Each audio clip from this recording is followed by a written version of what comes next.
In today's episode, we're diving into the most disturbing animal attacks ever caught during a selfie. From a young intern who unlocked the lion's enclosure for the perfect photo and never walked back out, to a hiker in Montana who captured a grizzly in the background of his wife's final moments. In December of 2019, waves crashed against the pristine shore of South Africa's wild coast. A perfect summer day for locals, but an exotic winter escape for Carlos Medina. The 25-year-old Spanish travel blogger stood at the edge of the unguarded beach, his GoPro recording as he surveyed the coastline. Carlos's online presence was loved. His adventurous travels and positive vibes attracted many people. From hanging off skyscrapers in Dubai to swimming with bull sharks in Fiji, his motto was simple: life begins where fear ends. His fans adored his fearlessness. His family back in Barcelona constantly urged him to exercise more caution. His online motto was, life begins where fear ends. His final post showed his excitement about visiting South Africa's most dangerous beaches. What Carlos likely didn't know was that he was about to encounter the ocean's most perfect predator. Great white sharks represent over 400 million years of evolutionary refinement, growing up to 20 feet long and weighing as much as 4,000 pounds. Their 300 serrated teeth are continuously replaced throughout their lifetime, and these apex predators can detect a single drop of blood in 25 gallons of water and sense the electrical impulses of a beating heart from hundreds of yards away. Great whites often strike from below with such force that they can breach completely out of the water, hitting their prey at speeds of up to 35 miles per hour. That morning, Carlos had specifically chosen this remote stretch of coastline after reading about its reputation for shark activity. The local tourism office had warned him against swimming there, especially alone. The beach had no lifeguards and signs clearly stated no swimming, shark danger in 3 languages. But for Carlos, warnings were merely suggestions, and danger was his brand. As he zipped up his black wetsuit chosen for style rather than safety, Carlos positioned his GoPro on a small tripod in the sand. He wanted to capture his walk into the surf, with the wild ocean as his backdrop. The camera recorded as he strode confidently toward the water, turning occasionally to flash his trademark grin. What Carlos either didn't know or chose to ignore was that December in South Africa meant not only summer temperatures, but also peak shark season. The warm currents brought rich marine life close to shore, and with it, the ocean's apex predators. His black wetsuit against the glittering water created the perfect silhouette of a seal, the preferred prey of great white sharks. This visual confusion, known as mistaken identity, accounts for many shark attacks on humans. From below, the outline of a swimmer or surfer against the bright surface bears a striking resemblance to a seal's silhouette, triggering the shark's predatory instinct.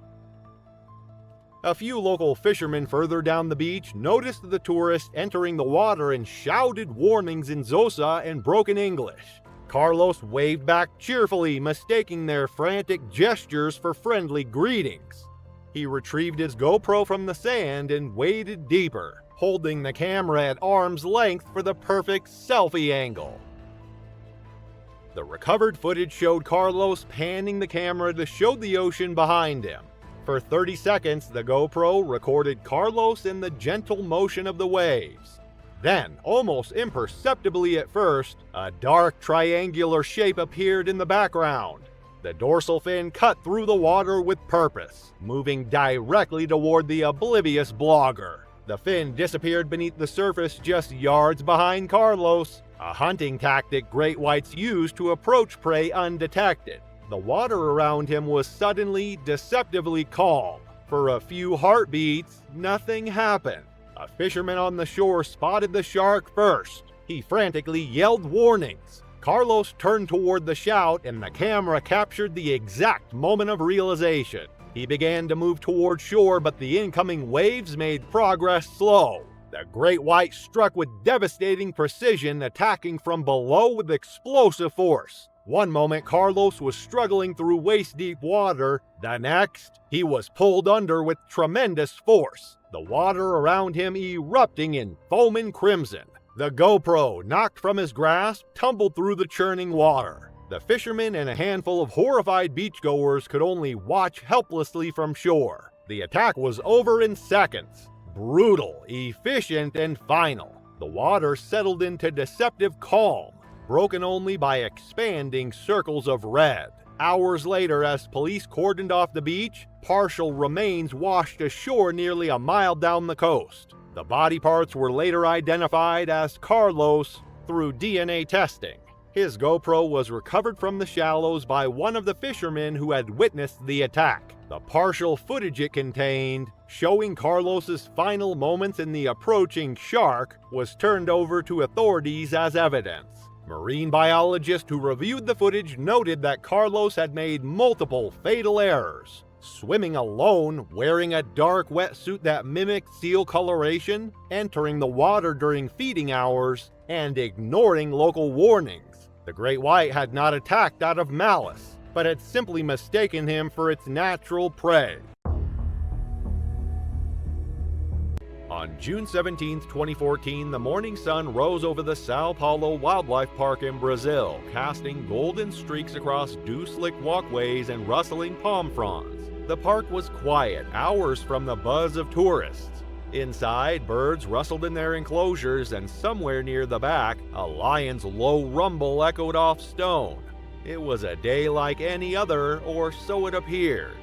Marco Oliveira, a 32-year-old senior zookeeper, arrived earlier than usual. He had done this many times before, always quiet, always punctual. His co-workers knew him as soft-spoken, often keeping to himself during breaks, sometimes skipping group lunches altogether. He wasn't antisocial, just content in silence. The zoo for Marco was more than a job, it was his world. He lived alone in a modest one-bedroom apartment less than a mile from the park entrance. He had no close family in Sao Paulo. His parents had retired to a rural town in the south, and his older brother had moved abroad years ago.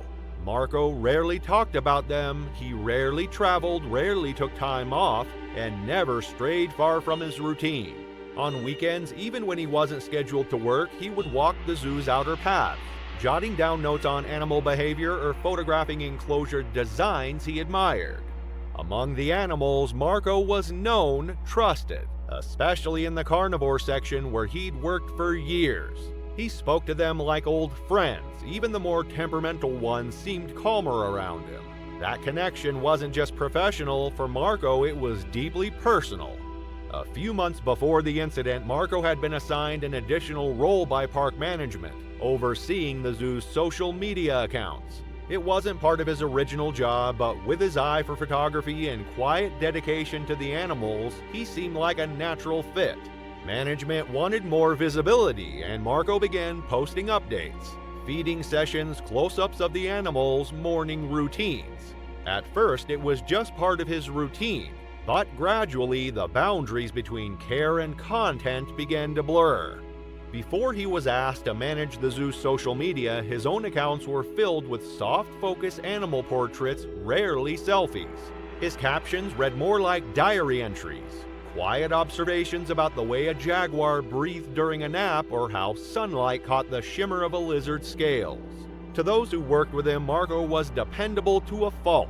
He never missed a shift, never raised his voice, he wasn't ambitious in the conventional sense, never chasing promotions. But he took pride in consistency. Quiet, steady, unseen by most, but absolutely present. Despite his quiet nature, Marco had embraced the new role the park had offered, managing its social media. He never asked for it, but when the position was offered, he took it seriously. It gave him purpose beyond just feeding schedules and cleaning enclosures. He began taking photos, first of the animals, then of himself with the animals. Always at a distance behind fences or glass, sometimes with a colleague nearby to frame the shot. These posts gradually boosted the zoo's online following. Management noticed, so did Marco. Over time, the post became more polished. He learned lighting tricks, angles, hashtags. At 8:43 a.m. that day, 15 minutes before opening, Marco was seen on the facility's high-definition security cameras entering the large predator wing, specifically near the African lion enclosure. He had his feeding gear with him, meat bucket, gloves, boots, but unusually he also held his personal phone. The cameras captured every step. There was no scheduled feeding at that hour, and the senior carnivore keeper who normally oversaw lion protocols was off duty. Marco moved with purpose. CCTV showed him unlocking the secondary gate with 2 codes, his own and a second code he had obtained days earlier by claiming he needed to cover a sick colleague's shift. With no one else present, he bypassed the 2-person safety protocol. He paused at the gateway, glanced back once at the empty corridor, then entered the enclosure's prep chamber. Inside, he partially raised one of the overhead blinds to let in more light. The camera caught him checking the screen of his phone, adjusting it in his hand. He stepped through the final door into the lion enclosure. The enclosure mimicked the Tanzanian savanna, with scattered rocks, a small pond, and a shaded sleeping platform. At the far end, Caesar, the park's star attraction, rested under a tree. The 450-pound male lion was still, his chest rising and falling in steady rhythm.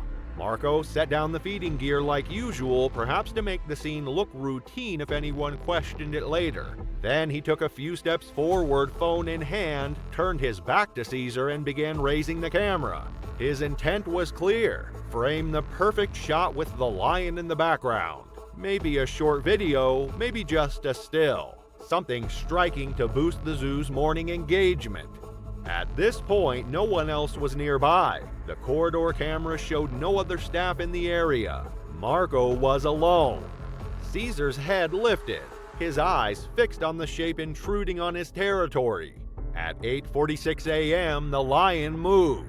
It began with a low growl, barely audible on the CCTV audio feed. Caesar rose from his spot, muscles rippling beneath his golden coat, and took a single step forward. The motion caught Marco's attention. He turned slightly too late, the phone still raised. The lion didn't hesitate. He charged. 15 feet of distance vanished in under 2 seconds. Marco flinched, stumbling backward as the camera feed blurred. The impact knocked him flat on his back, his phone spinning away into the dirt. A second camera, mounted from a different angle, captured the precise moment Caesar leapt, claws extended, jaws wide. Marco screamed. The first swipe raked across his left shoulder and neck, tearing through fabric and skin. He rolled instinctively, trying to protect his face, but Caesar was on him before he could regain his footing. The lion's massive front paw landed on Marco's ribcage, pinning him down with crushing force. A second later, Caesar sank his teeth into Marco's side, just below the ribcage. Blood pooled instantly. In the corridor, a junior keeper, returning early from a coffee run, heard the distant sounds and turned toward the enclosure hallway. At first, it was just a noise, a thud, then a muffled cry. But the next sound, a frantic, guttural scream, made her drop her cup and run. Inside the enclosure, Marco was struggling, kicking weakly, trying to crawl backward as Caesar dragged him by the leg. The lion clamped down again, this time on Marco's lower back, shaking violently. His screams grew shorter, raspier. One final twist from the lion's neck, then silence. The junior keeper reached the control panel, slammed the emergency alarm, and triggered the lockdown. Within seconds, sirens echoed through the predator ring. 2 more staff members arrived, fumbling with the emergency tranquilizer kit, but it was no use. By the time they accessed the secondary gate, Marco's body was still, and Caesar was circling, agitated by the noise, blood staining its jaw. Staff used a loud sound deterrent to force Caesar into the holding pen before entering the enclosure. They pulled Marco out under armed watch, but it was already too late.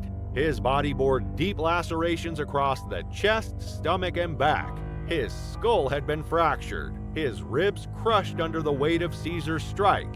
He was pronounced dead before emergency services even arrived. The Sao Paulo Wildlife Park remained closed for 3 days. Behind the scenes, staff were devastated. Marco had been one of them, quiet, reliable, deeply committed. Grief mixed with confusion as news spread that he had bypassed safety systems he once helped train new staff to follow. The footage left no room for speculation. He had acted alone, deliberately, and fatally outside protocol. In the days that followed, the zoo implemented emergency changes. Biometric scanners replaced code-based access for all predator enclosures, and marketing responsibilities were permanently separated from animal care roles. The lion, Caesar, was not euthanized. Authorities ruled that the animal had reacted as any apex predator would when confronted by a human inside its territory. It was July 15, 2014, when a private exotic animal collection outside Houston, Texas, would become the scene of one of America's most horrific tiger attacks. For Jessica Martinez and her best friend Amy Chen, both 23, what started as an exciting weekend adventure would end in unimaginable tragedy. Private exotic animal collections had exploded across Texas in the early 2000s. By 2014, the state housed more tigers in private hands than existed in the wild in India. Over 3,000 big cats living in backyards, private compounds, and self-proclaimed sanctuaries. Loose regulations and wealthy enthusiasts had created a dangerous combination that wildlife experts had been warning about for years. Jessica and Amy had been inseparable since their high school days in Houston's suburbs. Now, both working as dental assistants at the same practice, they spent most of their weekends together seeking out new adventures. Jessica's iPhone 5S was filled with their weekend memories, hiking trips, beach days, and local festivals. The opportunity to visit Thompson's Wild Wonders, an exotic animal sanctuary, came through Amy's cousin Mike, who worked as a caretaker at the facility. David Thompson's collection sprawled across 15 acres of his vast ranch about an hour outside Houston. The successful oil executive had started collecting exotic animals in 2008, riding the wave of private zoos that had swept across America. His compound housed 7 tigers, 4 lions, and various other dangerous predators, all kept in enclosures that barely met minimum state requirements. Amy's cousin, Mike Wilson, at age 35, represented the typical private zoo employee. Despite having no formal zoological training, he had been handling Thompson's big cats for 3 years. Like many private facility workers, his experience came solely from on-the-job learning. Thompson paid well and provided housing on the property, making it an attractive job despite the risks. The girls arrived at 4:30 p.m., just as the Texas summer heat was beginning to fade. The facility's entrance was surprisingly basic, a chain-link gate with a faded warning sign. The compound's crown jewel was Raja, an 8-year-old male Bengal tiger that Thompson had purchased as a cub from an animal dealer in Oklahoma, who had been selling off exotic animals due to financial difficulties. Raja's appearance from his concrete den drew gasps from both girls. At over 500 pounds, he was an impressive sight. Tigers are nature's perfect killing machines. Their bite force exceeds 1,000 pounds per square inch, enough to crush a buffalo's spine. Their paws pack the power to shatter skulls, while their retractable claws can grow up to 4 inches long. Most importantly, despite being born in captivity, they retain all their wild hunting instincts. The evening feeding routine began at 5:15 p.m. Raja's enclosure, a 40 by 60 foot chain link structure, featured a narrow feeding chute along one side. The fence stood 12 feet high, topped with inward-facing wire that supposedly prevented climbing. Like many private facilities, Thompson's compound used these basic feeding systems rather than the sophisticated safety features found in accredited zoos. Mike retrieved a bucket of raw chicken from a nearby freezer, beginning the familiar feeding routine he'd performed hundreds of times before. Both girls positioned themselves at the designated viewing area approximately 5 feet from the fence. Raja's impressive displays of catching meat in midair had both girls reaching for their phones to capture the moment. The attack came without warning. Mike, focused on feeding the animals, didn't notice Jessica moving closer to the fence. She was trying to get the perfect selfie with her iPhone 5S, unconsciously edging closer for a better angle. Amy, distracted by the roar of another tiger, turned momentarily to look away from the enclosure. Mike had seen tourists take similar risks before, assuming they knew the rules. Stay behind the fence, don't get too close. When Raja's attention shifted from the food to Jessica, Mike didn't immediately react. He thought it was just a brief moment. Tigers often fixate on movement. But then he saw Jessica step within 3 feet of the enclosure. That distance triggered the tiger's predatory instincts. Raja lunged. The force of Raja's launch against the fence was explosive. The chain link, weakened by years of Texas weather, gave way at a connection point. The tiger's massive paw shot through the gap, 4-inch claws catching Jessica's shoulder and pulling her towards him. The fence continued to fail as Raja forced his head and shoulders through the widening hole. The attack lasted mere seconds, but was devastatingly effective. At around 5:20 p.m., just 5 minutes into the feeding session, Raja's powerful jaws clamped onto Jessica's upper body with immense force, crushing her shoulder and collarbone instantly. His claws tore through flesh and muscle as he attempted to pull her closer. Mike shouted, trying to intervene, but the tiger's grip was unyielding.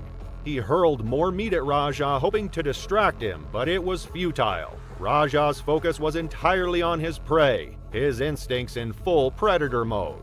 The raw power of the attack left Jessica no chance to escape. Amy screamed and tried to grab Jessica, but her efforts were useless against the tiger's overwhelming strength. Fumbling for her phone with trembling hands, Amy dialed 911 at 5:24 p.m. The phone call reached emergency services, but the compound's remote location meant that help was at least 20 minutes away. In the chaos, Mike tried to keep the tiger at bay, but Jessica's body was already being dragged closer to the fence. By the time first responders arrived at 5:44 p.m., Jessica had been unconscious for several minutes, the massive blood loss and trauma proving fatal.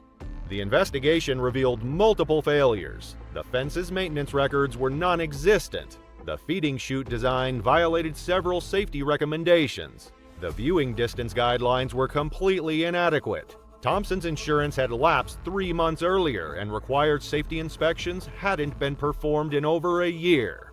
Raja was euthanized despite protests from animal rights groups. The incident sparked fierce debate about private exotic animal ownership in Texas. Thompson's facility was shut down, and his remaining animals were relocated to accredited sanctuaries.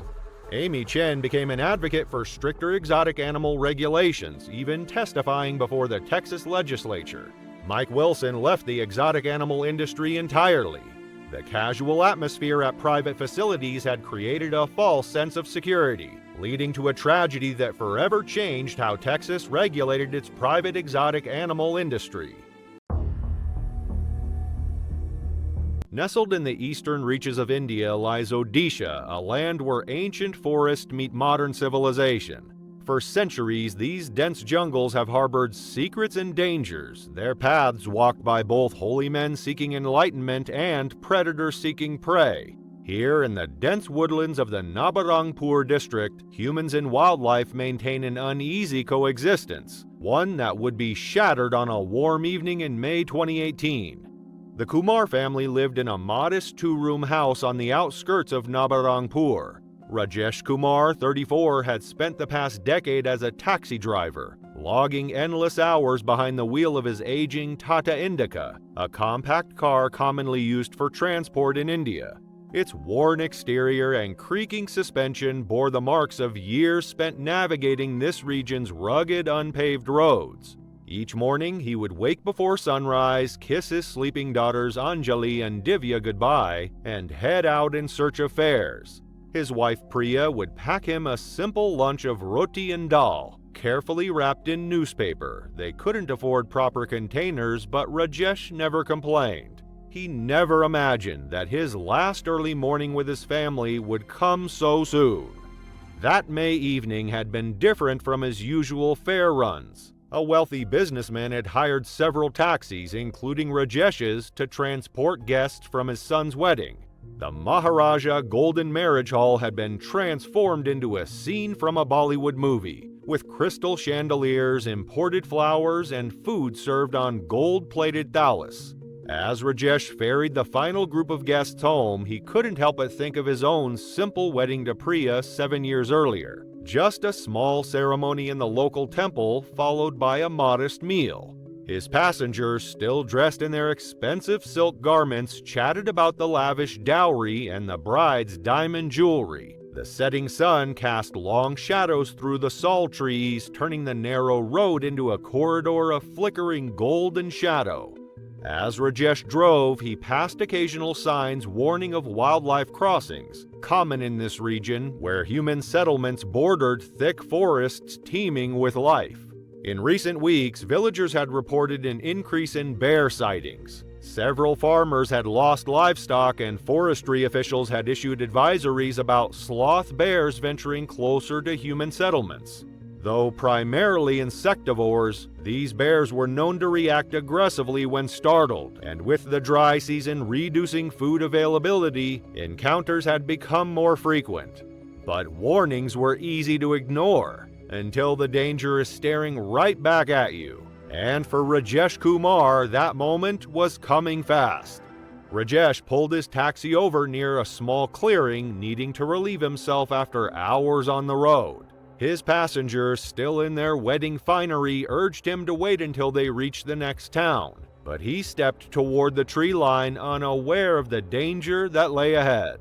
It was then, as he approached the forest edge, that he spotted it, a massive sloth bear lying near a small pond. What Rajesh didn't realize was that he'd encountered one of Odisha's most lethal predators. Unlike their Himalayan cousins, these sloth bears had adapted to live surprisingly close to human settlements, making them particularly dangerous. Growing up to 6 feet tall when standing and weighing over 300 pounds, they are primarily insectivores, feeding on termites, ants, and fruit. They rarely prey on large animals and typically avoid human interactions. However, when startled or provoked, they can be highly aggressive. Their powerful claws and incredibly strong jaws, capable of crushing coconuts with ease, make them fatal when defending themselves. His passengers shouted for him to hurry back to the taxi, but something possessed Rajesh at that moment. Driven by the desire to take a selfie with the bear, he pulled out his simple phone and stepped closer, ignoring the desperate warnings from his passengers. The attack was quick and brutal. The bear's 5-inch claws tore through Rajesh's chest and abdomen, while its powerful jaws crushed his shoulder and neck.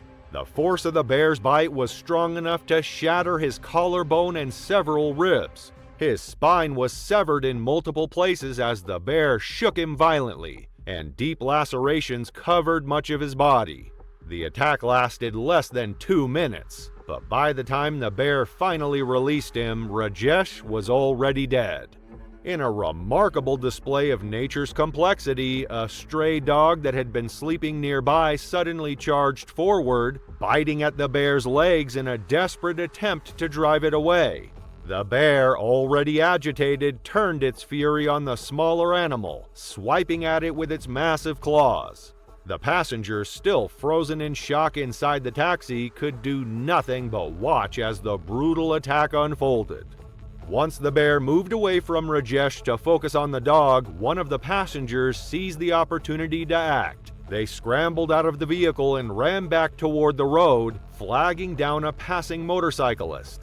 The rider sped to the nearest village, where locals quickly relayed the news to forest officials stationed at the Nabarangpur Wildlife Division. Nearly an hour later, a response team arrived with tranquilizer rifles.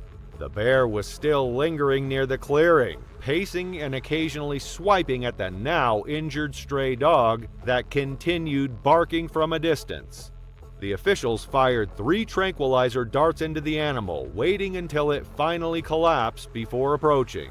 Once the bear was fully sedated, they loaded it onto a transport vehicle to relocate it to a remote section of the forest. Rajesh's body was then recovered. His phone, still clutched tightly in his hand, revealed a cracked screen displaying his final act, a blurred image of an approaching mass of fur and teeth. After the bear was subdued with tranquilizer darts, authorities transported it to a remote forested area, far from human settlements. With the immediate danger contained, officials recovered Rajesh's body and documented the scene before informing his family. In the days that followed, the impact of his death rippled through the community. The wealthy family whose wedding guests he had been driving covered his funeral expenses and established a small fund for his daughter's education. His wife Priya took up work as a seamstress despite her ongoing health concerns, now forced to provide for their children alone. The taxi company forgave the remainder of Rajesh's loan, allowing his family to keep their modest home. 1 year later, a small shrine stands quietly at the spot where Rajesh lost his life. A simple stone marker serves as both a tribute and a warning, a reminder of nature's unpredictable power and the irreversible price of a single misstep.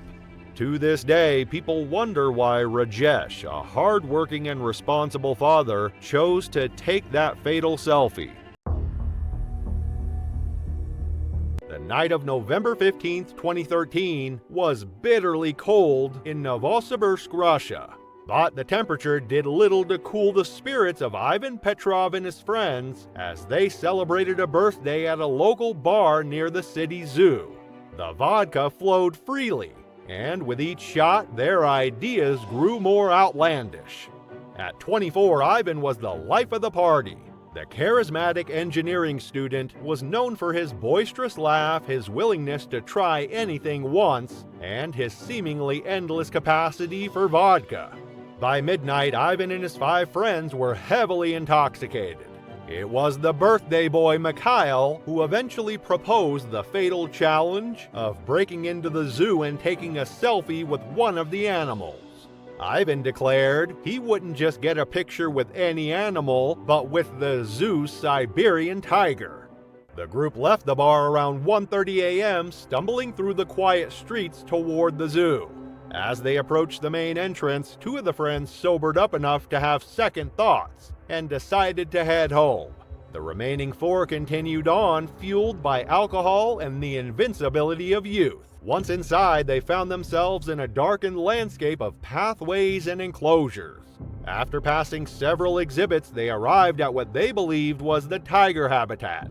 Alexei suggested they find the visitors' platform, but Ivan, impatient and emboldened by alcohol, spotted what appeared to be a shortcut, a 7-foot wall that he assumed would lead to the viewing platform. Despite Dmitri's uncertainty, Ivan scrambled up the wall and gave his friends a thumbs up before disappearing over to the other side. There was a moment of silence, then a sound that would haunt the 3 remaining friends for the rest of their lives. A wet, crunching impact followed by a high-pitched scream that cut off almost as quickly as it began. Alexei realized with horror what had happened. Ivan had jumped directly into the tiger enclosure itself, not onto a viewing platform. Masters of stealth, despite their massive size, Siberian tigers can move silently through their territory on specialized footpads, striking with mathematical precision as they calculate exactly how much force to apply when killing different prey. In a panic, Dmitri pulled out his phone and turned on his flashlight. His shaking hands captured a massive Siberian tiger crouched over Ivan's body. The big cat's initial attack was a powerful strike with its paw, knocking Ivan unconscious and fracturing his skull. The tiger then dragged his limp body several yards before delivering multiple bites to his neck and torso. The 3 friends fled in terror, their screams finally alerting the zoo's night security guard, who called emergency services. By the time police and zoo officials arrived, Ivan was long dead, his body so severely mauled that identification was initially difficult. On August 12, 2019, Sarah and Michael Winscott woke early to the sound of wind moving through the pines outside their rental cabin in West Glacier, Montana. It was their 3rd day in Glacier National Park and the final full day of a trip they'd looked forward to for months. From their home in Seattle, they had planned it as an escape, an anniversary retreat away from the noise of the city and the digital pull of everyday life. Michael, 30, was a software engineer who often sought solitude in nature. Weekdays found him buried in code and system architecture, but weekends were for trails, gear checklists, and long hikes that quieted the mind.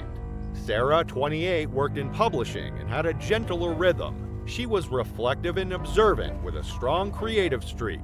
What she loved most about the outdoors wasn't the distance covered or elevation gained, but the stillness of it, the way time stretched and softened around trees and mountains. Together, they were grounded.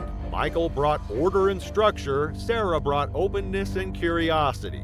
It was the kind of quiet compatibility that revealed itself most clearly out on a trail. They'd spent the day before visiting some of the park's more crowded spots, places with gift shops, overlooked signs, and slow-moving families. Today, they wanted something more personal.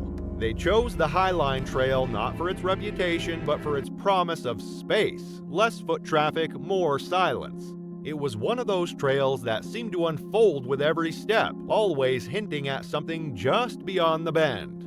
By 8:15 a.m., they were already on the move. The trail's early sections offered a mixture of narrow cliffside paths and stretches of shaded forest. The air was cool, still clinging to the remnants of the night. Their conversation was sparse, punctuated by moments of quiet observation. Distant hawks, the rustle of squirrels in the brush, the occasional squeal of a marmot. Occasionally, they'd pause to take in the view or snap a photo. Sarah often carried a compact camera strapped to her backpack, and while she rarely said much while shooting, the slight curve of her mouth revealed how much she enjoyed trying to preserve these passing moments.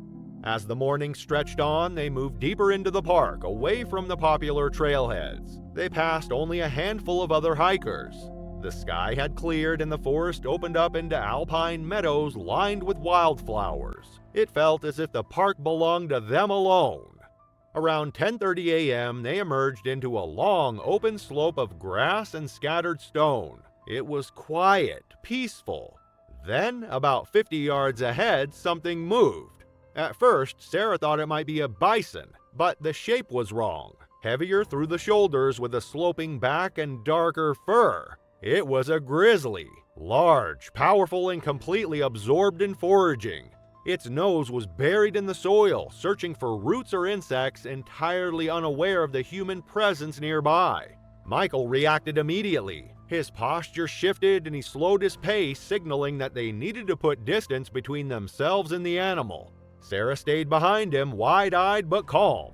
Neither of them had ever encountered a bear in the wild before. They knew the theory, of course. They had reviewed the safety brochures, packed bear spray, and mentally rehearsed what to do. But theory meant little when standing on the trail with a predator just up ahead.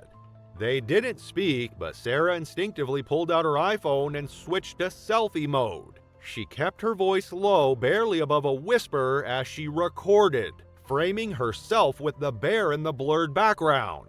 It wasn't for content or to show off. Just a quiet, impulsive way to capture something that felt unreal. The kind of moment people describe but rarely have proof of. She held the phone steady, barely breathing. Then a breeze cut through the clearing.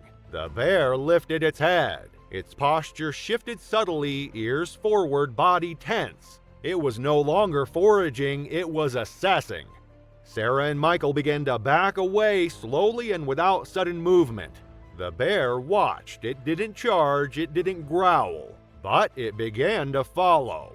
At first, it was a walk, one slow step, then another. The couple quickened their pace, retreating down the path without turning their backs. Their movements were deliberate, practiced exactly as they had been instructed.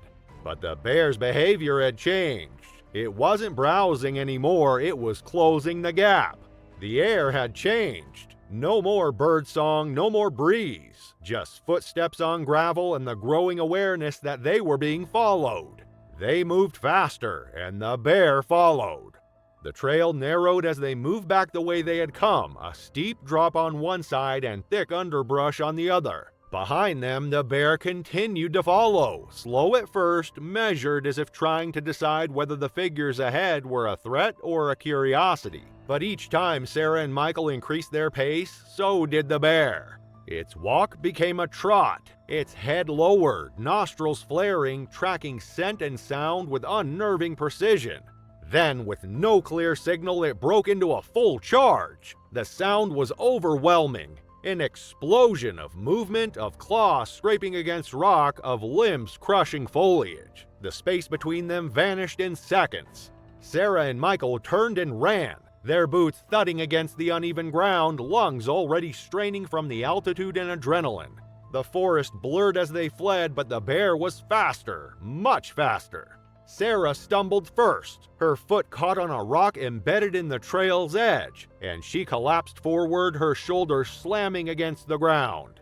She tried to rise, but the bear was already there. It struck her from behind, a massive paw raking across her back and tearing through her jacket and into the muscle beneath. She collapsed again under the weight of the impact, arms instinctively drawn around her head. The bear's second swipe landed across her left side, spinning her onto her back. Its claws tore through her ribs and abdomen, opening deep wounds that immediately soaked her clothing in blood. Michael had turned at the sound of her fall and saw everything. Her body twisting under the force of the blow, the blur of fur and movement. He ran back toward her, unsure of what he would do, unsure if anything he did would matter. The bear was fully engaged now, towering over Sarah as it pinned her to the ground. It bit down across her upper torso, its jaws clamping through fabric and flesh, crushing ribs beneath its weight. He stopped just short of the bear's range, instinct holding him back. He reached for the bear spray, fumbled with the cap, raised his arm, but the angle was wrong, the bear was too low, and the chaos too immediate. The spray wouldn't reach, he knew it. The bear didn't even glance in his direction. Its focus remained entirely on Sarah. In a split second of clarity, he realized there was nothing he could do with his bare hands that would change the outcome. The bear was not deterred by shouts, not frightened by the presence of another person. It had decided she was a threat, or prey, or simply too close. Every survival instinct screamed at him to run, and so he did. Michael turned and sprinted. He ran down the trail, his body driven by fear, guilt, and helplessness. Every turn felt like a betrayal, every step away from Sarah like abandoning her again. As he ran, he pulled out his phone, trying to call for help, but there was no signal, just a blank screen and a flashing SOS icon. Nearly 2 miles down the trail, he passed a pair of older hikers resting at a junction. He shouted, waved, didn't slow down. At the intersection of the Highline and Loop trails, he finally reached a volunteer trail steward, an off-duty ranger stationed at a small information post. She saw his panic immediately and radioed park dispatch. All she could report was a frantic man shouting about a bear attack. Rangers trained in backcountry emergencies were dispatched from the nearest station, with others hiking in from nearby trailheads. The terrain was steep, the trails were narrow, it took over an hour for help to reach the site. When they arrived, Sarah was gone. Her body was found roughly 20 feet off the main trail, partially buried beneath a scatter of branches, soil, and crushed vegetation. The bear had cached her, an instinctual behavior, not a predatory one, but a territorial response. Her injuries were catastrophic. Multiple lacerations to the back, chest, and abdomen, crushed ribs, and deep puncture wounds along her shoulder and neck. The medical examiner later concluded that she had died within minutes of the initial strike. The bear was gone. There were no signs it had remained nearby, and no additional attacks were reported in the days that followed. The rangers marked the site, flagged off the trail section, and began a careful sweep of the area to ensure no other hikers were at risk. Michael returned with them, but only to identify her body. In the days that followed, Glacier National Park closed the Highline Trail indefinitely. Rangers posted signs, rerouted foot traffic, and began reinforcing their wildlife safety protocols. The investigation concluded quickly. The bear's behavior had been defensive, not predatory. It had been startled, followed its instincts, and responded as wild animals often do when confronted with something unfamiliar and too close. Park officials made the decision not to euthanize the animal. A year later, a small wooden marker was placed near the bend in the trail where the attack occurred. It bore no names, no dates, just a short inscription etched into its surface. Respect the wild, keep your distance. In the vast wilderness of Alaska, Katmai National Park stands as one of nature's most impressive sanctuaries. Spanning over 4 million acres, this pristine landscape is where volcanic forces meet glacial valleys, creating an ecosystem unlike anywhere else in North America. The park's crown jewel, Brooks Falls, draws thousands of visitors each year who come to witness one of nature's most spectacular displays: bears fishing for salmon in the rushing waters. Ethan Carter was a 26-year-old office worker from Portland, Oregon. After 3 years working as an account manager at a local insurance firm, he had finally saved enough for his dream Alaska trip. Living in a modest apartment and driving the same used Honda Civic he'd had since college, Ethan spent his weekends taking casual hikes in Oregon's state parks, though he had no serious outdoor experience. The trip to Alaska had been a year in planning, not because of any particular expertise, but because Ethan wanted to make the most of his limited vacation time. He convinced 3 friends from his apartment complex, Mike Thompson, Chris Rodriguez, and James Chen, to join him. Like Ethan, they were regular guys with regular jobs. Mike worked in IT, Chris was a high school teacher, and James managed a local restaurant.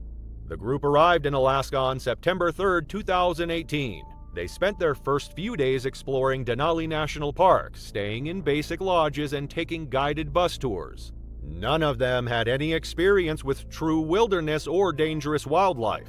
Their knowledge of bears came primarily from nature documentaries and basic safety pamphlets provided by the parks. On September 8th, they arrived at Katmai National Park. The weather was unusually clear for September, with temperatures hovering around 65 degrees Fahrenheit and visibility extending for miles. The pristine conditions meant that Brooks Falls would be especially active with both bears and tourists. The morning began like any other at Brooks Falls. Park rangers conducted their daily briefings, warning visitors about maintaining safe distances from wildlife. The viewing platforms were already filling up with tourists by 10 a.m., their cameras aimed at the falls where several bears fished in the rushing waters.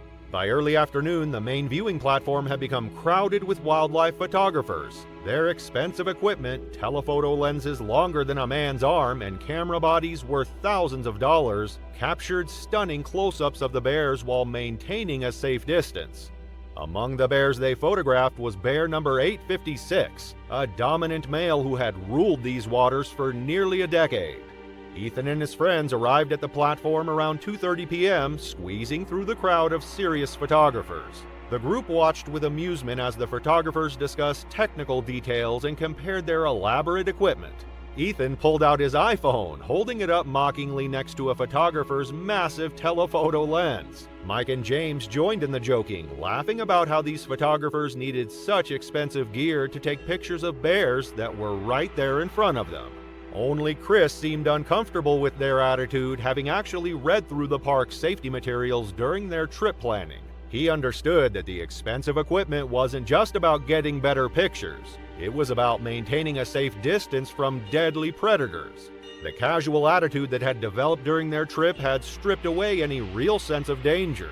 After days of viewing wildlife from bushes and platforms, the bears had become just another tourist attraction in their minds, like animals in a zoo rather than powerful predators in their natural habitat. As they watched bear number 856 fishing in the falls, the group's playful mockery of the photographers escalated.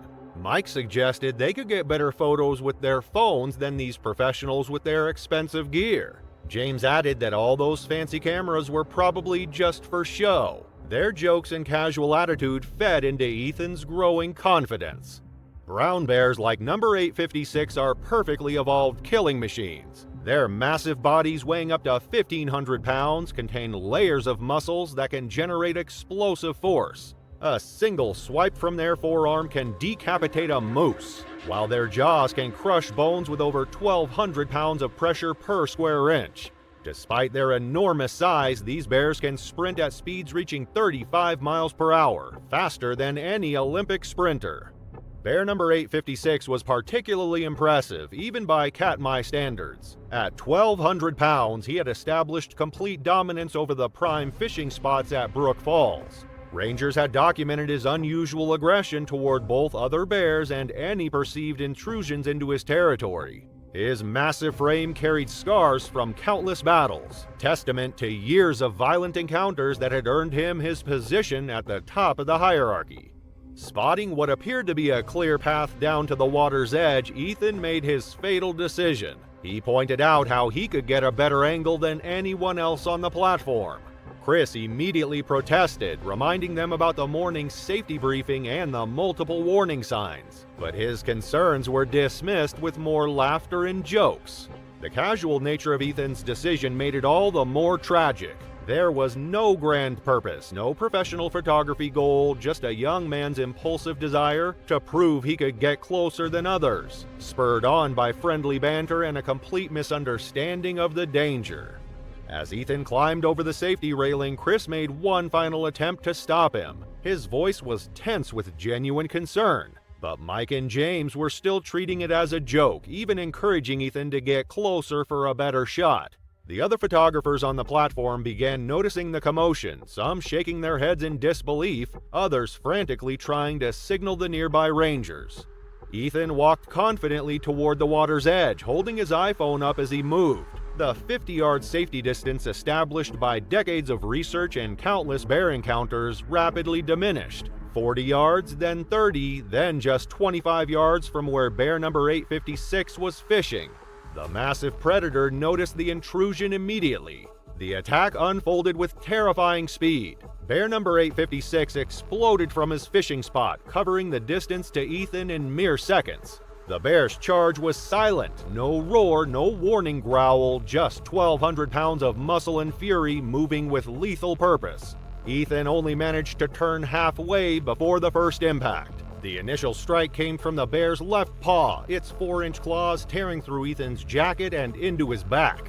The force knocked him face first into the ground, driving the air from his lungs. Before he could even process what was happening, the bear's massive jaws clamped down on his right thigh.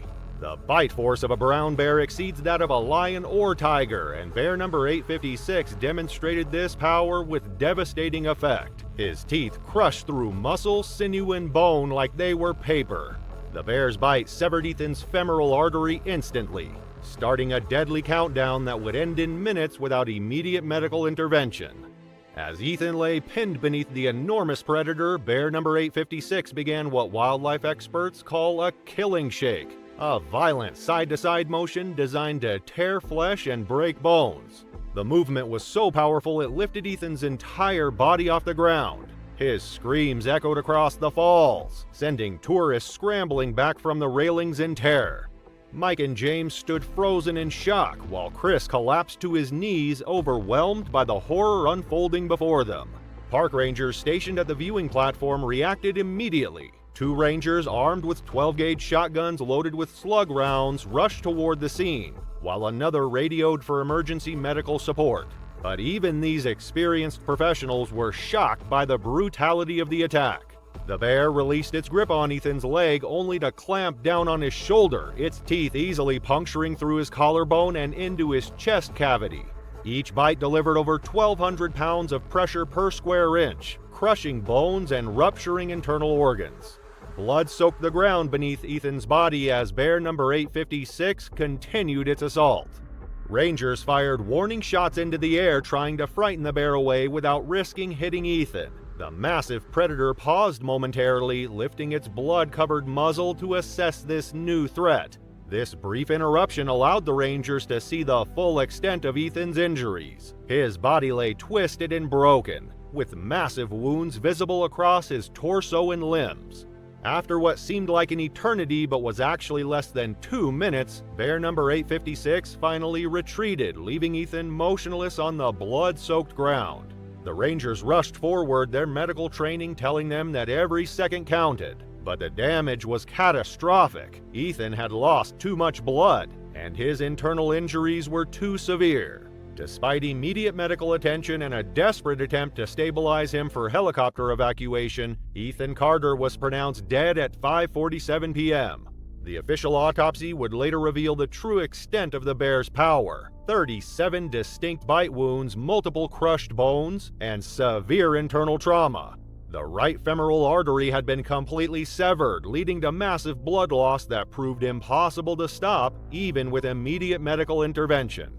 Park officials immediately closed Brook Falls to visitors, evacuating hundreds of tourists from the viewing platforms and surrounding trails. The closure lasted 3 days while investigators documented the scene and assessed safety protocols. This marked only the second fatal bear attack in Katmai's history, the first occurring in 1965 when a park employee surprised a mother bear with cubs. Unlike many bear attack cases where the animal is euthanized, wildlife biologists argued strongly against this course of action. They pointed out that bear number 856 had been defending its established fishing territory and had shown no previous aggression toward humans who maintained proper distance. The decision to spare the bear was controversial, but ultimately supported by both scientific evidence and park policy. The incident made national headlines, with media outlets struggling to understand why an ordinary office worker with no history of reckless behavior would willingly put himself in such grave danger.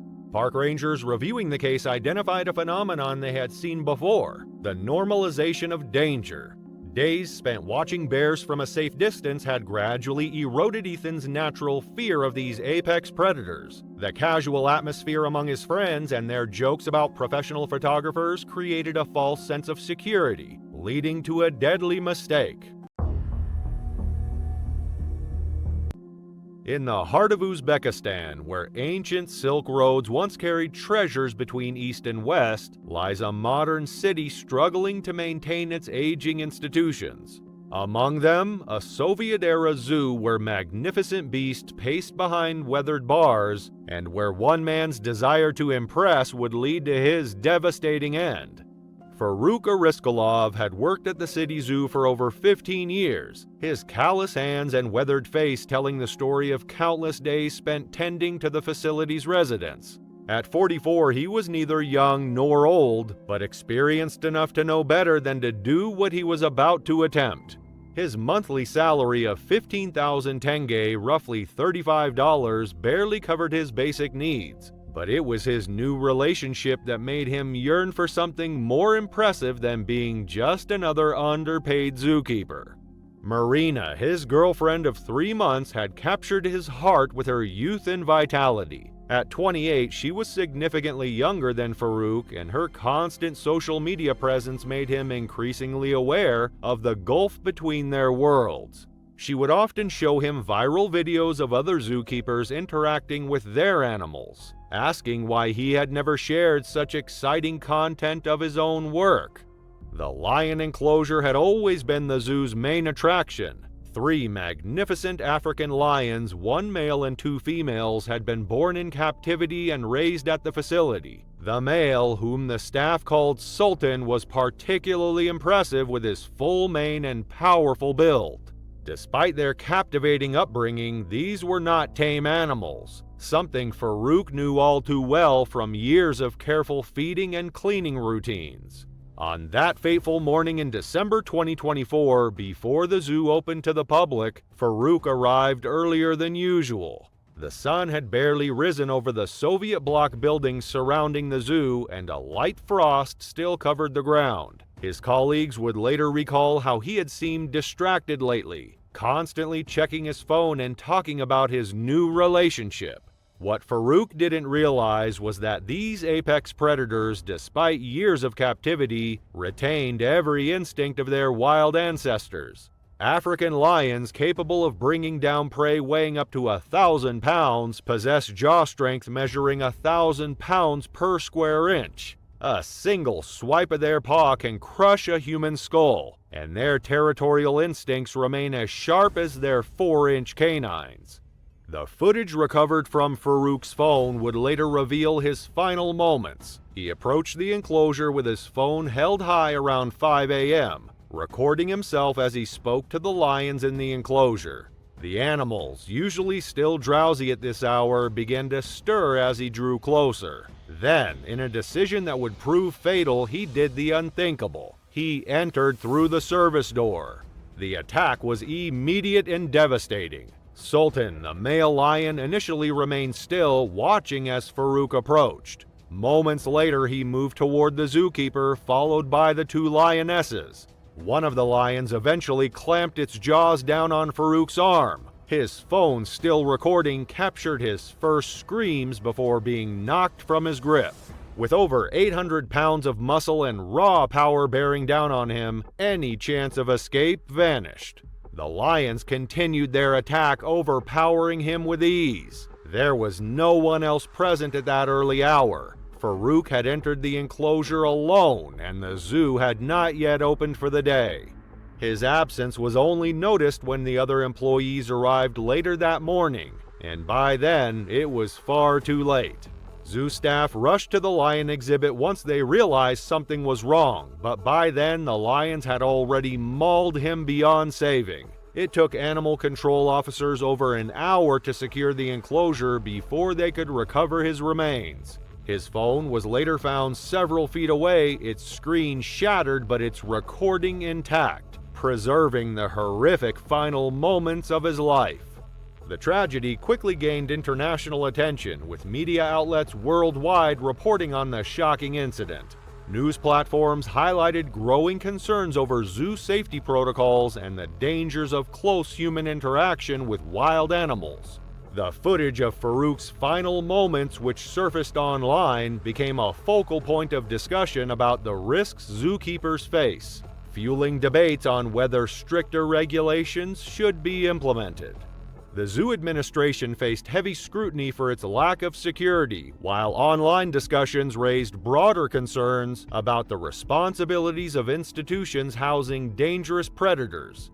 Despite speculation, the lions were not euthanized. They had simply followed their natural instincts. Today, they remain at the zoo, with reinforced enclosures and new warning signs in place. Farouk's girlfriend was left devastated, not impressed by the video, but broken by the tragedy that ended in heartbreak. March 11, 2018 dawned bright and dry in the low veld outside Hoedspruit, South Africa.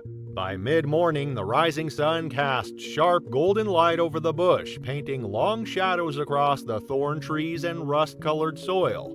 The cicadas were already humming, and the dry grass along the roadside swayed faintly in the warm breeze. Hoedspruit was known for its proximity to the famed Kruger National Park, but a different kind of attraction sat just a few kilometers from the main road, a sprawling private estate hidden behind steel fencing and dense vegetation. It was part villa, part party compound, and part illegal zoo, where exotic predators were kept not for conservation but for entertainment. Guests arrived expecting luxury, exclusivity, and the kind of photos you can't get anywhere else. What none of them realized was that one of those photos would come at a cost. The estate belonged to a wealthy investor who kept to himself, except when hosting weekends like this one. Behind the main house stood a network of enclosures: giraffes, cheetahs, white lions, Bengal tigers. There were no public tours, no licenses on record, and no professionals managing the animals. Just a few handlers who had been around long enough to know how to keep things quiet, and enough money floating around to make problems disappear. That weekend, the house was full of visitors: social media personalities, minor celebrities, and well-connected children of wealthy businessmen. Among them was 26-year-old Brandon Meyer, a Johannesburg native whose life revolved around image.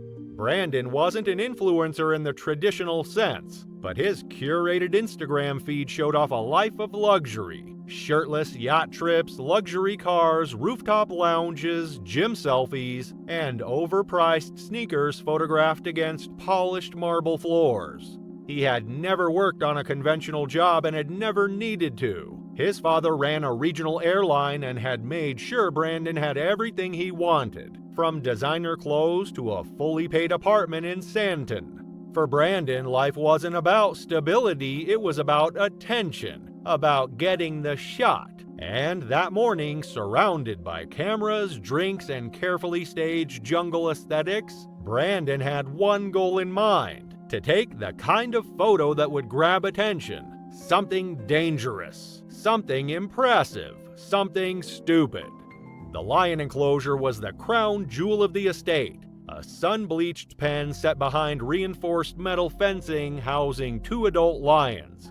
The male Nyoka was enormous, nearly 430 pounds with a thick mane and a frame built like a machine. He had been raised in captivity, bottle-fed as a cub, and paraded in front of guests for years. But lions, even those born in cages, do not become domesticated. They are apex predators, hardwired for dominance and precision, capable of bringing down prey far larger than a human. A lion's bite force can exceed 650 pounds per square inch. Their reflexes are lightning fast, and their instincts are not dulled by fences or familiarity. In the wild, lions can stalk and kill silently without hesitation. In captivity, the danger is compounded because people forget. They confuse tolerance with trust, and they get close, too close. Guests at the estate were told that Nyoka was safe to approach as long as they remained calm and didn't touch him. But no one mentioned the warning signs, the sudden lunges, the growls, the hours of restless pacing. Over the past year, Nyoka had shown increasing agitation, but the guests weren't told that. There were no visible safety protocols, no tranquilizer on standby, just an unspoken rule: smile for the camera and hope nothing goes wrong. By late morning, Brandon decided it was time. He wanted a photo kneeling beside the lion, one arm stretched behind him as though resting casually on Nyoka's back. Not for a project, not for a memory, for the likes. He handed his phone to another guest and stepped into the enclosure without hesitation. His white sneakers crunched over the packed dirt as he walked, sunglasses glinting in the sun, his sleeveless hoodie already darkening with sweat. The lion was resting beneath a tree, half shaded from the sun, his eyes low and unreadable. His tail twitched once, then again, slow, deliberate movements. A handler followed behind Brandon but kept his distance. No warnings were given, no one told Brandon to stop. He was already too close.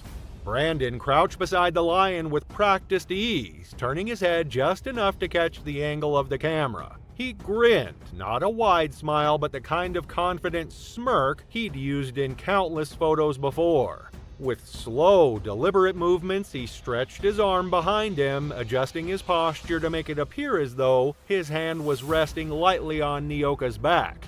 In reality, he wasn't touching the lion at all. It was all for effect, a carefully staged moment meant to look effortless, like he belonged there, like he was in control. But Nyoka was already watching. The lion rose without a sound. No warning growl, no shifting stance, just a sudden fluid movement, like a switch had been flipped. One moment he was crouched in the shade, the next he was up, muscles coiled, gaze locked on Brandon. In a single stride, Nyoka closed the distance. His jaws opened wide, and with terrifying speed, they snapped shut around Brandon's left shoulder. The sound was sickening. Bone and flesh crushed in an instant as Brandon screamed and toppled sideways, his body crumpling under the weight of the impact. But Nyoka didn't stop. He pushed forward, dragging Brandon down completely, teeth sinking deeper into muscle. Blood began to soak the ground beneath them, pooling into the dust as Brandon kicked wildly, trying to free himself.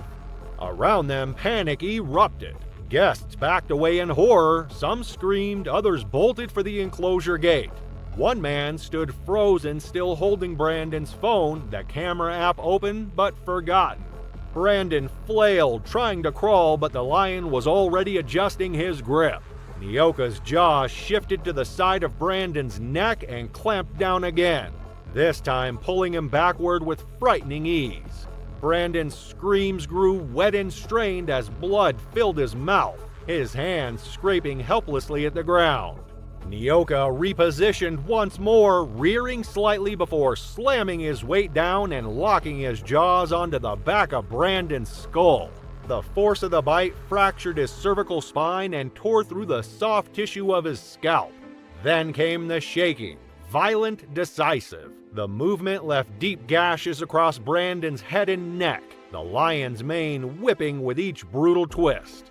It took nearly a minute before anyone reacted with purpose. One staff member ran to retrieve a fire extinguisher from a nearby equipment shed. Another grabbed a long steel rod and began jabbing desperately at the lion's side.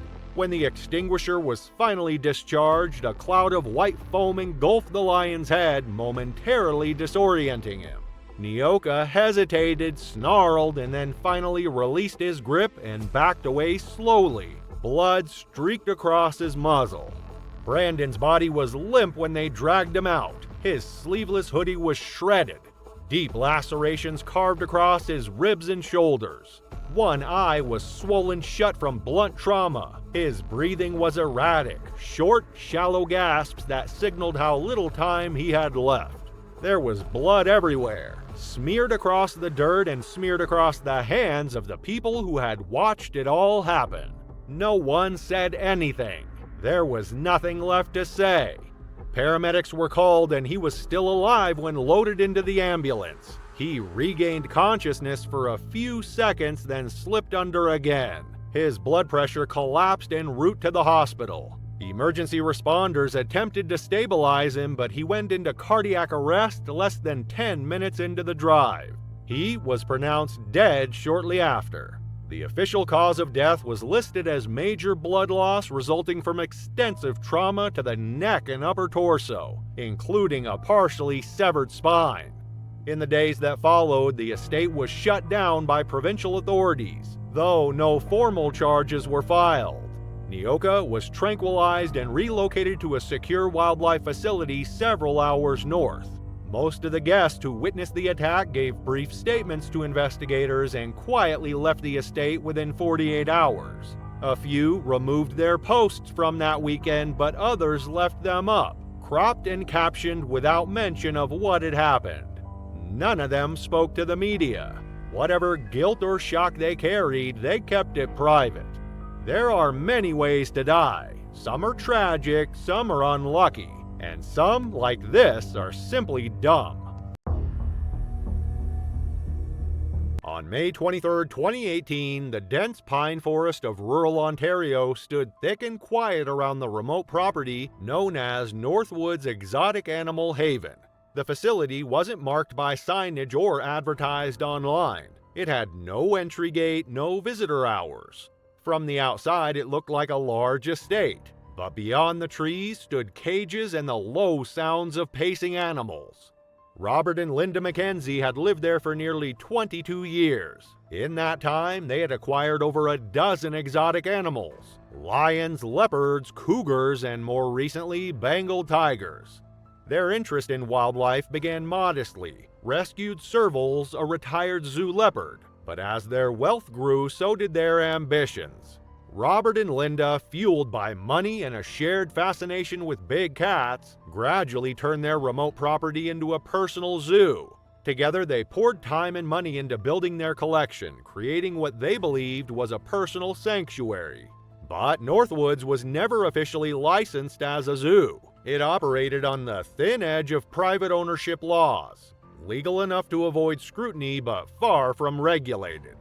The animals were housed in makeshift enclosures, some welded from construction fencing, others modified from livestock pens. Most were built by local contractors without any formal experience in predator containment.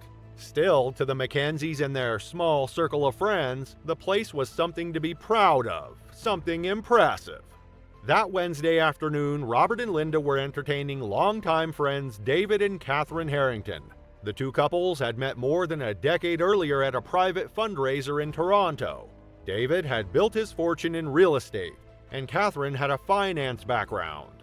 With their children grown, they often sought out secluded and unusual travel experiences. The Harringtons had visited before, but this time was different. The Mackenzies had a new tiger, Raja, recently acquired from a failed roadside zoo.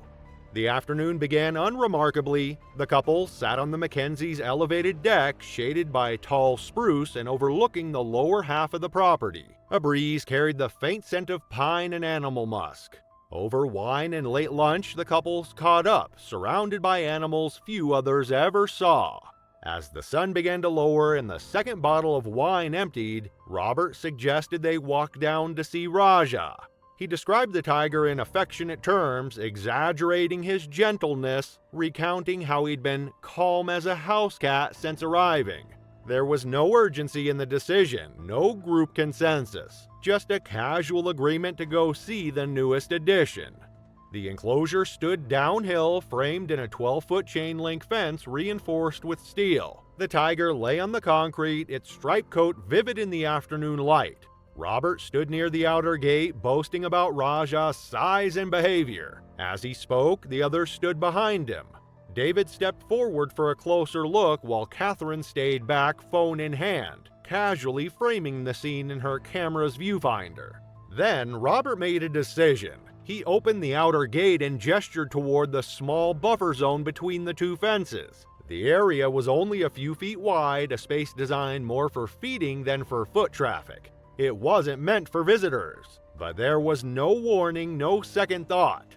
Robert invited David to step inside for a better photo. It was the kind of casual rule-breaking that felt harmless in the moment, especially between old friends. David stepped in. Inside the enclosure, Raja shifted his weight. He stood, muscles rippling beneath his coat, and moved toward the fence. And for a few moments, everything seemed still. Raja's movement was slow but purposeful. He stepped forward, eyes fixed on the figure now standing in the narrow buffer zone. The space was small, no more than 4 feet wide, and bordered on one side by the main enclosure and on the other by the outer fence. David remained just outside the inner gate, clearly uncertain, but still facing the tiger. He was smiling faintly, holding his position, waiting for whatever Robert had intended to show him. Behind them, Catherine raised her phone to take another photo. Raja's body language shifted, ears flattening slightly, tail flicking low and slow, his head tilting downward. Subtle but unmistakable to those who knew what to look for. These were not signs of friendliness, they were cues of focus, tension, and a predator's rising engagement. A moment later, the tiger lunged. He didn't roar, there was no dramatic leap. He simply accelerated forward in a short, explosive burst. His paw hit the fence with such force that a weakly fastened seam split open, giving Raja access he should never have had.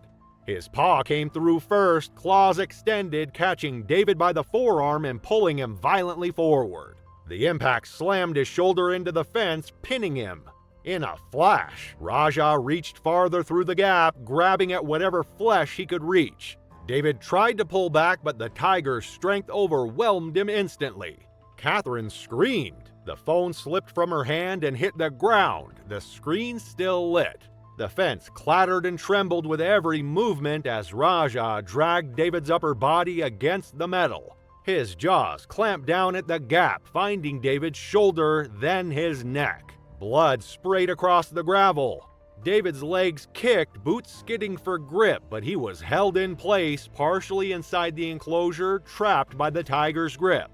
Robert sprinted to the shed and returned with a fire extinguisher and hose, makeshift tools for a disaster already underway. He returned less than a minute later. Catherine was still frozen near the outer gate, hands shaking, voice cracking as she called for help that wouldn't come fast enough. Robert triggered the extinguisher first, spraying a cloud of white powder into the air near Raja's face. The tiger paused, disoriented, but didn't release its hold. Robert followed with the hose, directing a jet of cold water at the animal's eyes. It slowed Raja briefly, but it didn't stop him. Linda called emergency services, struggling to decide their location, unlisted, unmarked, and unfamiliar to dispatchers. The attack lasted just over 4 minutes. During that time, David suffered repeated bites and deep claw lacerations to his chest, shoulder, and neck. One of the bites severed his brachial artery, a critical blood vessel beneath the arm. The loss of blood was immediate and massive. By the time Raja finally released him, David collapsed against the fence, motionless, his shirt soaked through with blood. Robert dropped the hose and rushed to him, but there was no pulse. 27 minutes after Linda's call, a volunteer fire unit arrived, followed closely by paramedics. The responders found Catherine seated near the outer gate, still in shock. Robert stood with blood-covered hands, silent. David lay on the ground where he had fallen, surrounded by a trail of disturbed dirt, crushed grass, and streaks of red. Attempts at resuscitation failed. David Harrington was pronounced dead during airlift preparation at Sunnybrook Hospital in Toronto. The official cause of death was exsanguination due to a severed artery in the shoulder and multiple puncture wounds. The investigation exposed a chain of preventable failures. The fencing had been compromised, the buffer zone was inadequate, there were no tranquilizers on site, no written emergency procedures, and no formal training. Robert Mackenzie had built his facility on confidence and improvisation, not on safety or oversight. Criminal charges were considered but ultimately dropped. Catherine Harrington pursued a civil suit instead, citing negligence and misrepresentation of risk. The Mackenzies settled out of court, and the remaining animals were quietly removed from the property. Northwoods was shut down for good, and land sold in silence the following year. David Harrington's death led to new laws tightening exotic animal ownership, but no plaques marked the place, only the memory of a quiet afternoon and a fatal mistake. On August 20th, 2012, Leila Rodriguez and Ethan Cruz eagerly boarded the Spitsbergen to Victoria cruise, setting off on what was meant to be the trip of a lifetime. They had spent months planning this Arctic expedition, a dream adventure before their wedding in December. As passionate nature lovers and wildlife photographers, the chance to explore the remote icy landscapes of Svalbard, Norway, was an opportunity they couldn't pass up. But in the land of the polar bear, one of the world's most fearsome predators, one wrong move could turn admiration into a fatal mistake. The cruise promised breathtaking views of the Arctic wilderness, teeming with its famed marine and land creatures, whales, seals, walruses, and the region's most formidable predator, the polar bear. Their destination was White Island, one of the most isolated and treacherous islands in the Svalbard archipelago. As the ship approached the desolate shores of White Island, the tourist on board marveled at the towering Kettujulen ice cap dominating the horizon, an imposing glacial fortress stretching across most of the island. The moment the guides announced that they could disembark, Leila and Ethan exchanged a look of exhilaration. They had no idea that this moment would be remembered for something far more terrifying than the landscape's beauty. Stepping onto the ice-covered shore, the couple found themselves surrounded by a sharp frozen wilderness untouched by human civilization. Their fellow tourists, wrapped in thick coats, eagerly pulled out their cameras to capture the unearthly beauty of the landscape. At a distance, a group of seals lay basking near the shoreline, their sleek bodies sprawled across the ice. Leila and Ethan, drawn by the opportunity for the perfect wildlife shot, wandered about 50 feet further than the rest of the group. With their cameras slung around their necks, they crouched low, adjusting their lenses for the best angle. The seals remained unbothered, a rare privilege in wildlife photography. They focused intently, snapping frame after frame. So absorbed in capturing the moment, they didn't notice the commotion behind them. Other tourists and the tour guides were yelling and pointing in their direction. When they finally heard the commotion, Leila and Ethan turned around expecting to see another Arctic creature drawing everyone's attention. But the moment they turned, they realized what was happening. A massive polar bear stood just 30 feet behind them. For a brief moment, the bear remained motionless, its black eyes locked onto the two humans who had unknowingly wandered too close. Polar bears are the largest land carnivores on Earth, with adult males weighing up to 1,500 pounds and standing over 10 feet tall on their hind legs. Unlike other bear species, they're almost exclusively carnivorous, relying on seals as their primary food source. While generally avoiding human interaction, polar bears are apex predators with unmatched strength, capable of killing prey with a single powerful bite. In the vast, desolate Arctic, where food is scarce, a hungry or curious bear can become extremely dangerous. especially when humans enter its territory. The tourists and guides shouted and waved their arms, trying to scare it off, but the predator didn't budge. Leela panicked and ran. The moment she moved, the bear's instincts took over. The 1,000-pound predator lunged forward, its powerful limbs covering the icy terrain with alarming speed. The sudden movement had triggered a predatory response, and now the bear was hunting. Ethan froze for a split second before chasing after them. Someone yelled for her to stop running, but it was too late. In a matter of seconds, the gap between Leela and the bear shrank. She was fast, but not nearly fast enough. Polar bears can sprint up to 25 miles per hour, far faster than any human. The bear reached her and struck her from behind, its giant paw slamming into her shoulder with the force of a sledgehammer. She tumbled forward, crashing onto the ice. Before she could scramble away, the bear clamped its powerful jaws around her head. Ethan grabbed the only weapon he had, stones from the ground, and hurled them at the bear, yelling at the top of his lungs. Other tourists joined in, shouting, banging equipment, and throwing whatever they could. The bear ignored them. It had its prey. A tour guide armed with a pistol rushed forward and fired a warning shot into the air. The gunshot momentarily startled the bear, causing it to release its grip for a fraction of a second. Leela was still screaming, blood pouring down her face from the brutal bite. She tried to crawl away, but the bear wasn't done. The guide hesitated. The bear was too close to Leela. Another misfire could kill her. The bear lunged again, this time locking its jaws onto her skull. In desperation, the tour guide fired another shot, this time hitting the bear's shoulder. It let out a deep roar of pain, but didn't back away. Another round struck its rib cage, and finally the massive predator stumbled, its injuries beginning to slow it down. Leela stopped screaming. Blood pooled on the ice beneath her. Ethan rushed forward, ignoring the danger, and reached his fiancée just as the bear collapsed. The final bullet pierced the bear's heart, and the enormous predator fell lifeless beside her. Leela was alive, but barely. She had suffered a deep bite wound on the back of her skull, and several of her facial bones were fractured. The bear's teeth had narrowly missed her vertebrae, mere centimeters from severing her spinal cord. A helicopter was called immediately, and within minutes she was airlifted to a hospital in Longyearbyen, the capital of Svalbard. Emergency surgery saved her life, but her recovery would be long and grueling.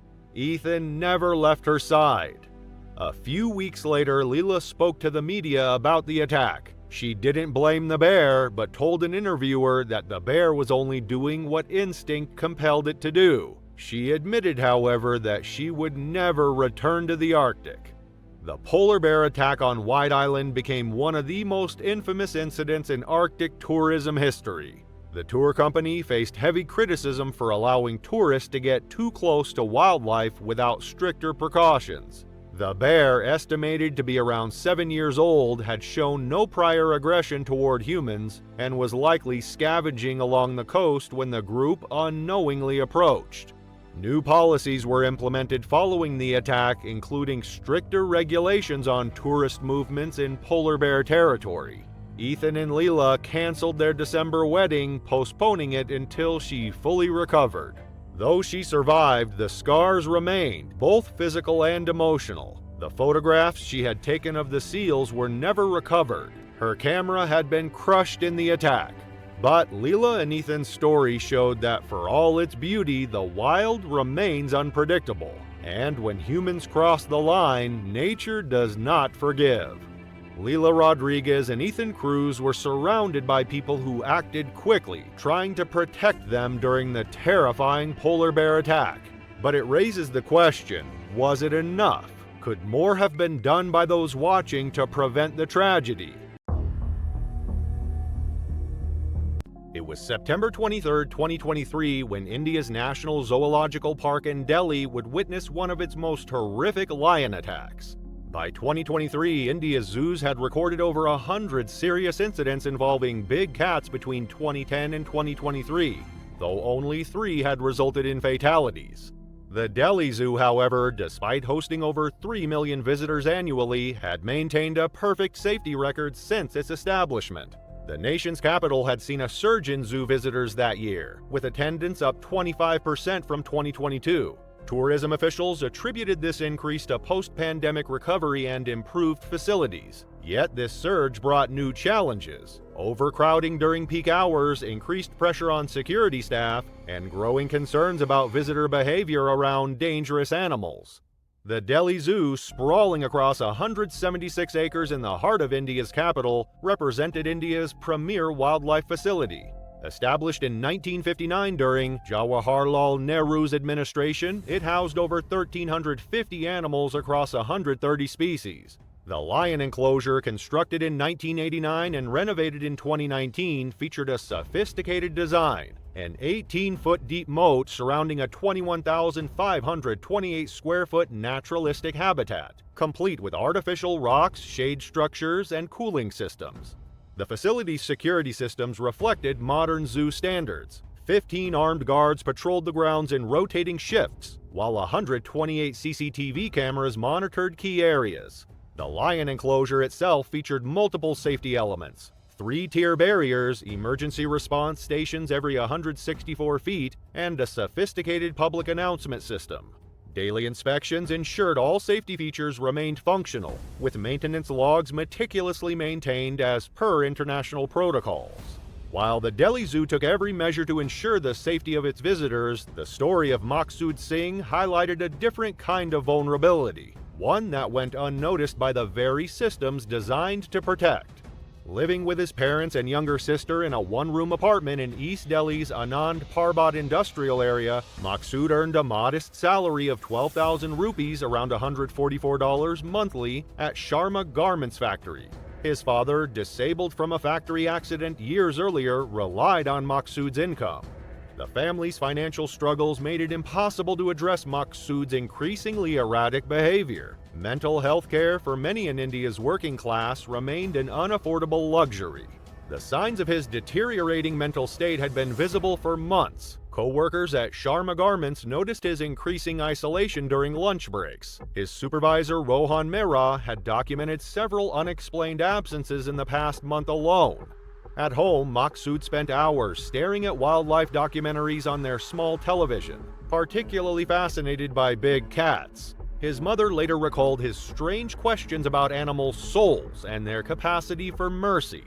That Tuesday morning began like any other. Maqsood left home at 7 a.m. telling his mother he was heading to work, but he never arrived. Security cameras later captured him wandering the streets for hours, stopping occasionally to watch stray dogs and feed pigeons.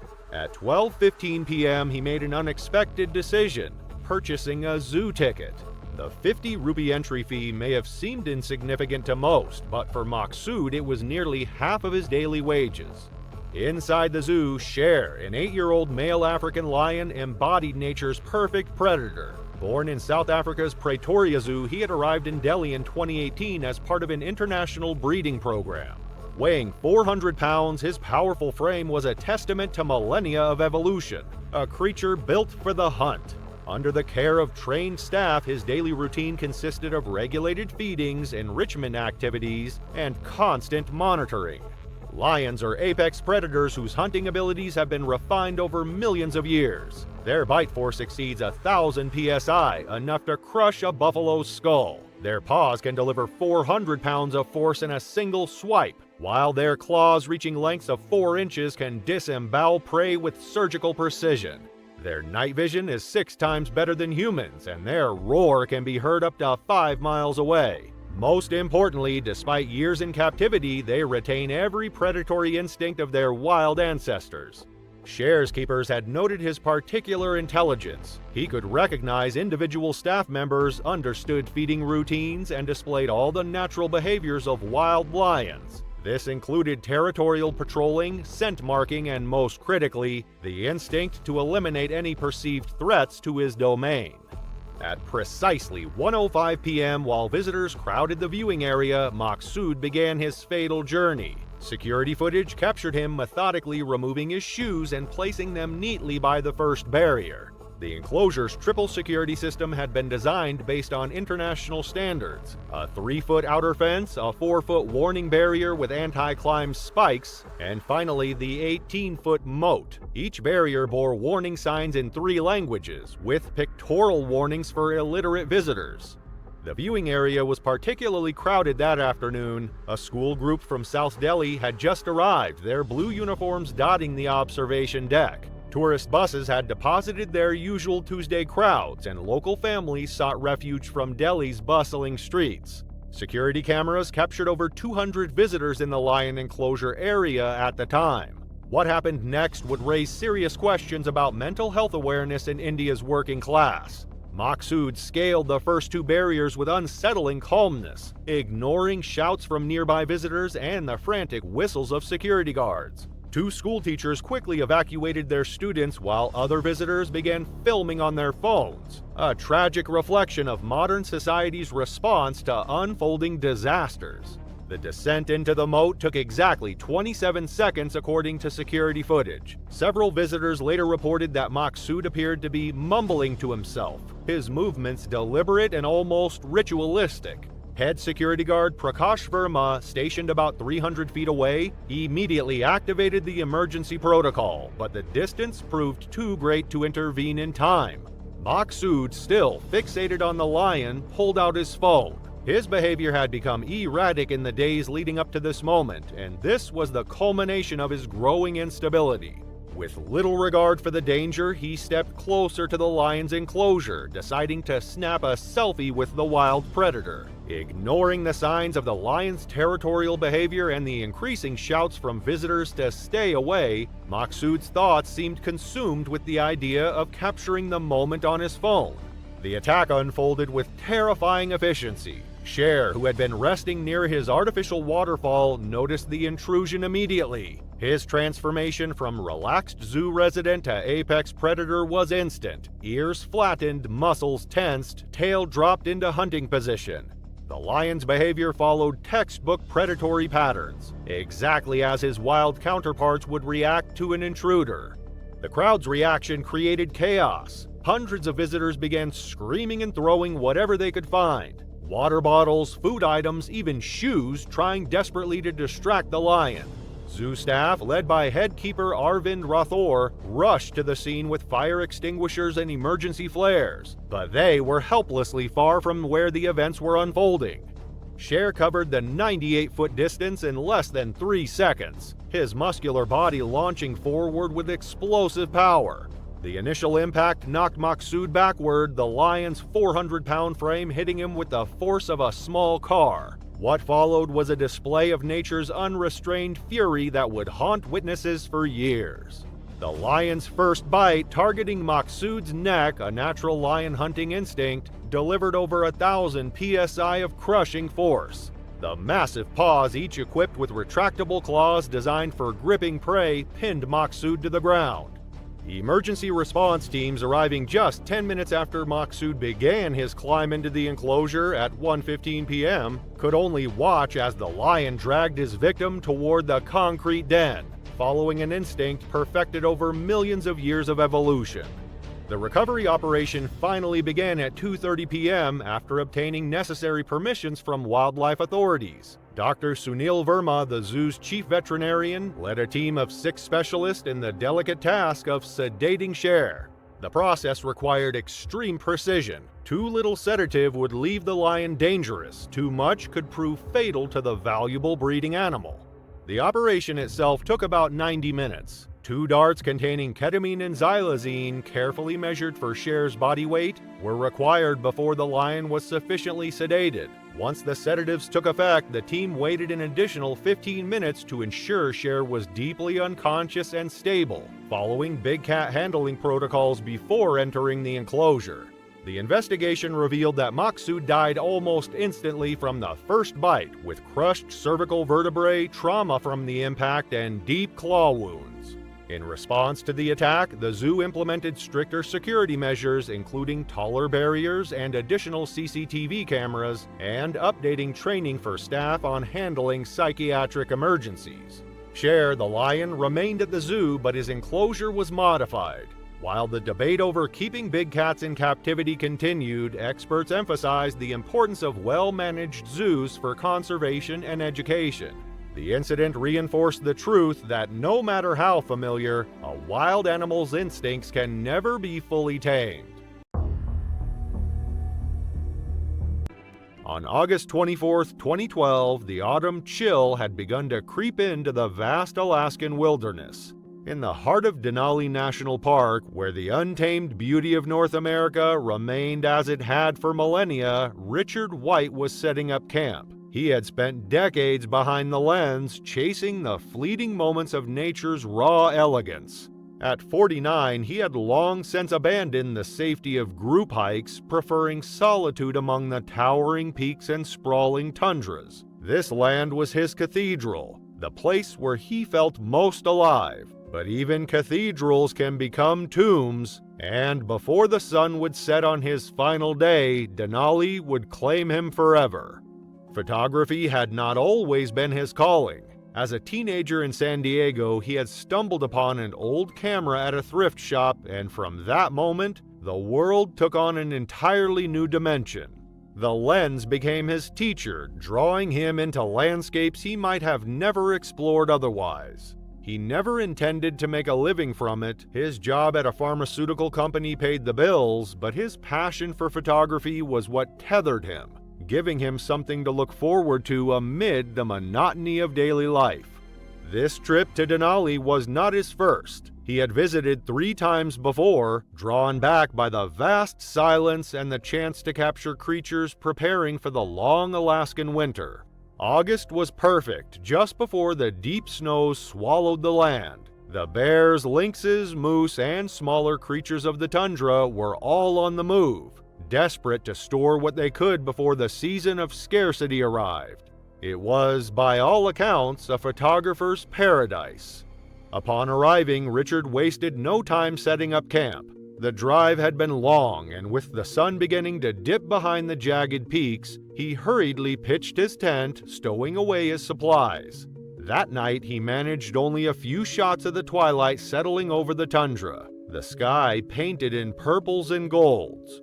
By dawn, he was already deep into the wilderness, camera slung around his neck, backpack filled with snacks and extra batteries. The morning air carried the scent of damp earth and pine, and as the first rays of sunlight pierced the treetops, the forest came alive. Squirrels darted between branches, birds took to the skies, and a bull moose waded through a distant marsh. Richard had found his place beside a quiet river where willows hugged the water's edge. It was there, after hours of patience, that he caught sight of something extraordinary: a grizzly bear. A half-ton male lumbered from the tree line, moving with a grace that belied its massive frame. It approached a cluster of berry bushes no more than 60 feet from where Richard sat, plucking the ripe fruit with delicate precision. Richard barely breathed. His fingers worked instinctively, adjusting the focus, snapping frame after frame. A perfect moment in time. A collision of predator and photographer, neither disturbing the other. But as the bear moved, something changed. Richard had always maintained a safe distance from wildlife, trusting that the creatures of Denali would keep theirs as well. But this bear was not turning away, it came closer, 40 feet, then 30. Richard shifted slightly, adjusting his footing. Beneath his foot, a cereal bar wrapper crinkled. The sound broke the stillness. The bear lifted its head, locking eyes with the man behind the lens. Richard froze. The air between them seemed to thicken, charged with something primal. Slowly, he lifted his camera, snapping one final shot. The bear staring directly into the lens. And then it moved. The impact came like a freight train. Weighing up to 600 pounds, grizzlies can reach speeds of 35 miles per hour in a charge, their sheer mass making escape nearly impossible. Half a ton of muscle and instinct slammed into Richard's back, driving him into the dirt. The first scream tore from his throat as claws raked through his jacket, slicing deep into flesh. The bear did not hesitate. It lifted him, tossing him like a rag doll, his body hitting the earth before he could even comprehend the pain. A swipe to the head split his scalp. With claws measuring up to 4 inches long, capable of ripping through flesh and bone with a single strike, the bear's attack was swift and devastating. Another ripped through his shoulder. His body, strong from years of hiking, was no match for the raw force of the bear's fury. When its jaws clamped down on his neck, the world blinked out. For Richard, it ended quickly. The attack had ended his life nearly immediately. The bear, however, was not finished. It dragged his body through the undergrowth, leaving a crimson trail that stretched for nearly 200 yards. There, in a shallow depression, it covered Richard's remains with dirt and leaves, marking the cache as its own. Hours later, a group of hikers stumbled upon his abandoned backpacking camera, the scene before them something out of a nightmare. They ran the 3 miles to the nearest station, and by nightfall, rangers had deployed helicopters and search teams. They followed the blood. The bear was waiting, pacing near the cache, its breath visible in the cold evening air. When the rangers approached, it did not flee. It stood its ground, teeth bared, muscles tensed. They fired warning shots, but the darkness obscured their aim. The bear vanished into the trees. At sunrise, they returned, spotting 5 separate bears in the area from the air. But one kept circling back to the kill site, unwilling to leave. The rangers moved in, rifles steady. 3 shots rang out. The bear staggered, then collapsed. Richard's final images were never released to the public. But for those who saw them, they told a story of the terrifying power of nature. A reminder that even the most seasoned among us can miscalculate the thin line between awe and danger. Richard White had spent a lifetime capturing the beauty of the wilderness, and in the end, it was that wilderness that took him. Thanks for watching this compilation. Not done watching yet? Click on the next video right now.